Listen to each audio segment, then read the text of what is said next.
Assalamualaikum warahmatullahi wabarakatuh. Perkenalkan, nama saya Anggika Jamila Tunwahidah, mahasiswa PPG Batch 2 UIN Sunan Kalijaga. Dalam hal ini, saya akan menampilkan video PPL P5 PPRA dengan tema gaya hidup berkelanjutan dan karya membuat tempat pensil. Selamat menyaksikan.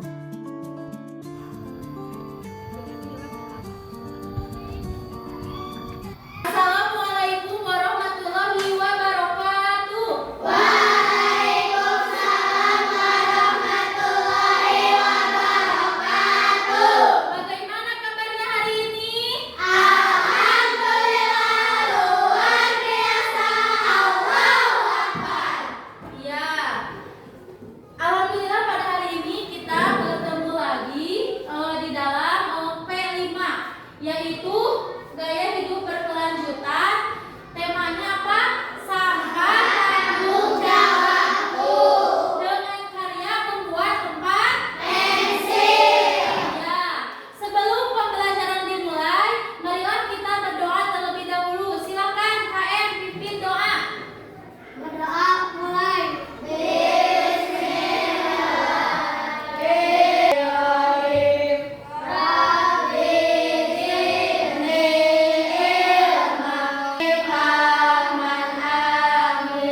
Ya, terima kasih. Sudah siap belajar hari ini?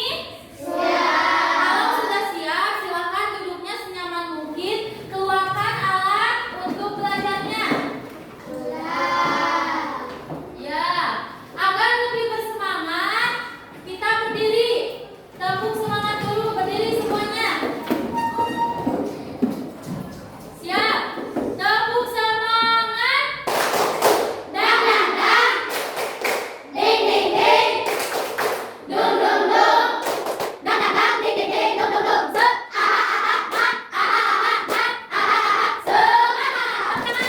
Akan membahas tentang gaya hidup berkelanjutan dengan tema sampah tanggung jawabku.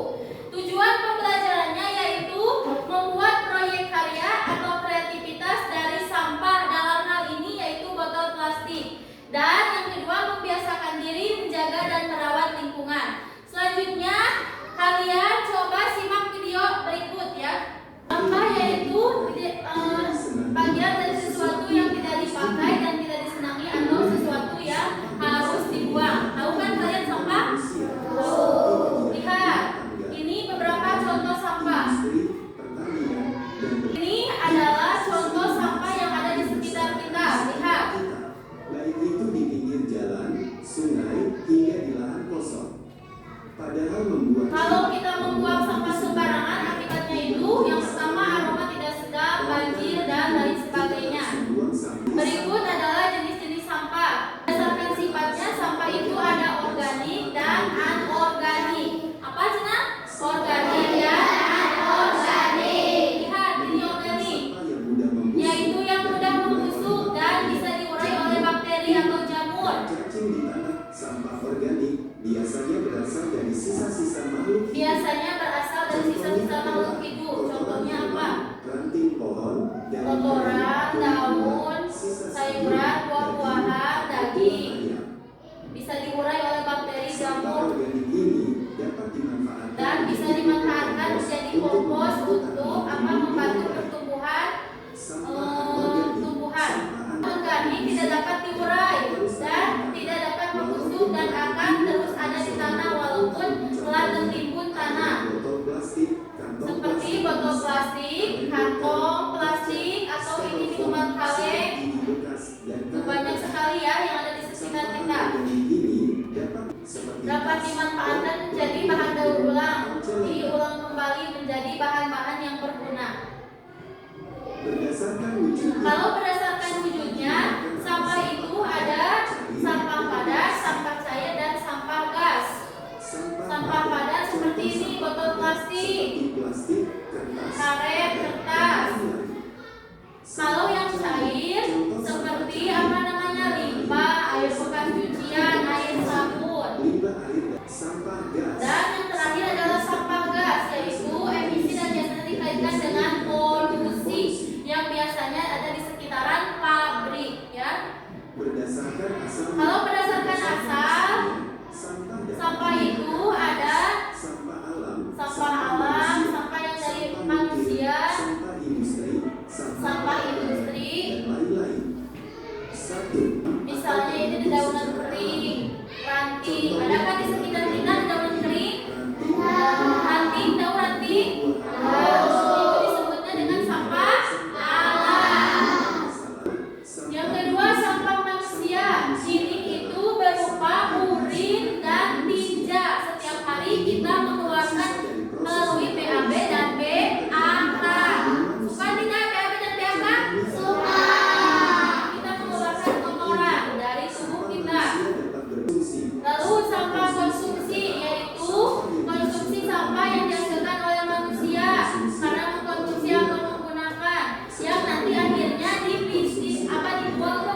menghasilkan uranium dan thorium. dan Kalian sudah mengetahui tentang sampah, Ibu akan membagikan lembar kerja. Silakan kalian identifikasi sampah yang ada di sekitar kalian. Tadi kan sampah itu ada sampah organik dan sampah anorganik. Ya, silakan tuliskan apa saja sampah organik dan sampah anorganik. Bagikan temannya. Silakan.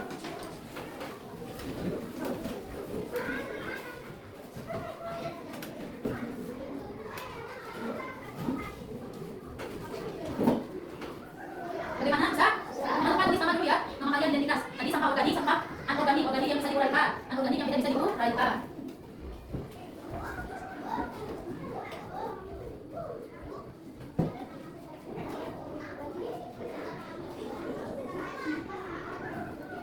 Bagaimana? Tugasnya sudah selesai? Sudah, jangan bukan.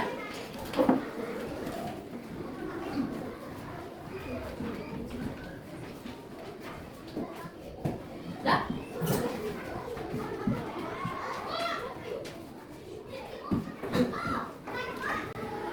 Baik, karena tugasnya sudah selesai, kita akan mengenalkan metode dan kontekstualisasi tentang penanggulangan sampah. Kita akan melihat video lagi ya. Sampah plastik merupakan sesuatu yang sudah sangat sering kita jumpai baik di lingkungan rumah tangga, wilayah perkotaan, dan juga dalam kegiatan industri pabrik yang menghasilkan banyak sekali limbah berupa sampah plastik itu sendiri. Banyaknya limbah dan ataupun juga sampah plastik yang muncul tersebut tentu saja memiliki dampak yang kurang baik untuk lingkungan dan juga kesehatan dari masyarakat itu sendiri. Oleh karena itu, hal tersebut diperlukan suatu manajemen pengelolaan terhadap limbah sampah plastik secara berkala dan intens. Hal ini guna untuk dapat mengurangi potensi dan ataupun juga dampak negatif yang mungkin dapat muncul dari penumpukan sampah plastik itu sendiri. Berikut ini beberapa dampak yang ditimbulkan dari sampah plastik. 1. Banjir. Penumpukan sampah plastik dalam limbah besar akan menimbulkan terjadinya banjir. Hal ini dikarenakan sulitnya material plastik untuk dapat diuraikan, sehingga penumpukan limbah sampah plastik itu sendiri ada berpotensi menimpa saluran air yang ada di wilayah tersebut. Dengan dialahkannya saluran air dan ataupun kawasan pendapat air itu sendiri, maka air akan sulit untuk dapat diserap tanah ataupun mengalir secara lancar. Akibatnya air akan genang dan terjadi banjir. 2. Sampah plastik tidak mudah terurai. Sampah plastik ternyata sangat sulit untuk dapat dilakukan penguraian terhadap materialnya. Hal ini menyebabkan terjadinya penumpukan dari sampah plastik yang lambat laun akan semakin banyak dan berpotensi untuk dapat menimbulkan dampak dan juga efek negatif yang buruk bagi makhluk hidup itu sendiri. 3. Menimbulkan bau yang tidak sedap. Penumpukan dari sampah tentu saja akan menimbulkan bau yang sangat tidak sedap. Pencemaran udara bahkan dapat diakibatkan dari penumpukan sampah plastik dalam limbah besar itu sendiri. Bau yang tidak sedap akibat polutan udara tersebut berpotensi menimbulkan penyakit. 4. Memicu terjadinya kebakaran. Bila sampah plastik tidak terkelola dengan baik, maka dapat meningkatkan potensi terjadinya kebakaran. Hal ini dikarenakan material plastik itu sendiri yang sulit terurai dan mudah menimbulkan kebakaran bila ada api di dekatnya. 5. Menghancurkan ekosistem. Ekosistem merupakan tatanan kesatuan hidup dan menyeluruh yang terjadi antara unsur hidup dan hidup yang saling mempengaruhi. Sampah plastik yang dibiarkan saja dan tidak terurus tentu saja akan sangat berbahaya, tidak hanya bagi makhluk hidup namun juga terhadap ekosistem. Demikian pembahasan mengenai dampak sampah plastik bagi lingkungan. Semoga video ini bermanfaat dan jangan lupa untuk like, comment, share,